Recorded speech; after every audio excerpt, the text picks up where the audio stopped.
ഈ ഒരു വീഡിയോ കാണുമ്പോൾ നിങ്ങൾക്ക് എന്താണ് തോന്നുന്നതെന്ന് മറക്കാതെ കമന്റ് ചെയ്യണം. വേറൊന്നുമല്ല, ഒരു മാൻകുട്ടി എനിക്ക് തോന്നുന്നു കരയ്ക്ക് നിന്ന് വലിയ മാനുമായിട്ട് ഫൈറ്റ് ചെയ്ത് അതിനെ കുത്തി വെള്ളത്തിലേക്ക് ഇട്ടതായിരിക്കാം. ആ സമയത്ത് ഇതിന്റെ അടുത്തോട്ട് ഒരു മുതല വരുന്നുണ്ട്. നിങ്ങൾ സൂക്ഷിച്ചു നോക്കിയാലേ തിരിയുള്ളൂ. അതിന്റെ കാലേ വന്ന് കടിക്കുന്നുണ്ട്. പക്ഷെ ഭാഗ്യവശാൽ അതിന് കടി കിട്ടിയിട്ടില്ല. ഇപ്പൊ ചാടി മാറി കരയ്ക്കലോട്ട് ചെല്ലാൻ നോക്കുമ്പോൾ തന്നെ കരയിൽ നിന്ന മാന് വീണ്ടും ഇതിനെ ഇടിച്ച് മുതലയുടെ മുമ്പിൽ തന്നെ ഇട്ട് കൊടുക്കുക. നമ്മുടെയൊക്കെ ജീവിതത്തിലും ഏറ്റവും കൂടുതൽ ശ്രദ്ധിക്കേണ്ട ഒരു പ്രധാനപ്പെട്ട കാര്യമാണ് ശത്രുതയും വെച്ച് നമ്മളെ കൂടെ നടക്കുന്ന ചിലര്. പുറമേയുള്ള ശത്രുവിനെ നമുക്ക് മനസ്സിലാക്കാൻ പറ്റും, പക്ഷെ നമ്മളെ കൂടെയുള്ളവര് ശത്രുത ഉണ്ടോ ഇല്ലയോ എന്ന് നമുക്ക് തിരിച്ചറിയാൻ ഒരുപാട് വൈകും. ചിലപ്പോഴൊക്കെ ഇങ്ങനെയുള്ള അവസരങ്ങൾ വരുമ്പോൾ മാത്രമാണ് സ്വന്തം കൂടത്തിൽ തന്നെയാണ് നമുക്ക് ശത്രു ഉള്ളതെന്ന് നമ്മൾ തിരിച്ചറിയാം.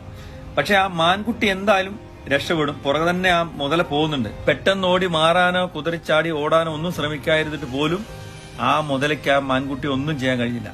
ജീവിതത്തിന്റെ നാനാഭാഗത്തുനിന്നും പ്രശ്നങ്ങൾ നമ്മളെങ്ങനെ ഞെരുക്കുമ്പോൾ നമ്മളും ചിന്തിക്കേണ്ട കാര്യമാണ്, ഒരു ദിവസം ഈ പ്രശ്നങ്ങളൊക്കെ തീരും, ഉറപ്പാണ്.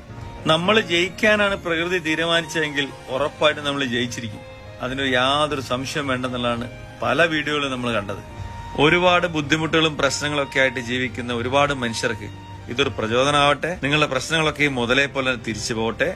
ഈ മാൻകുട്ടിയെ പോലെ നിങ്ങളും രക്ഷപ്പെടട്ടെ. എല്ലാവർക്കും ഹാപ്പി ലൈഫ്.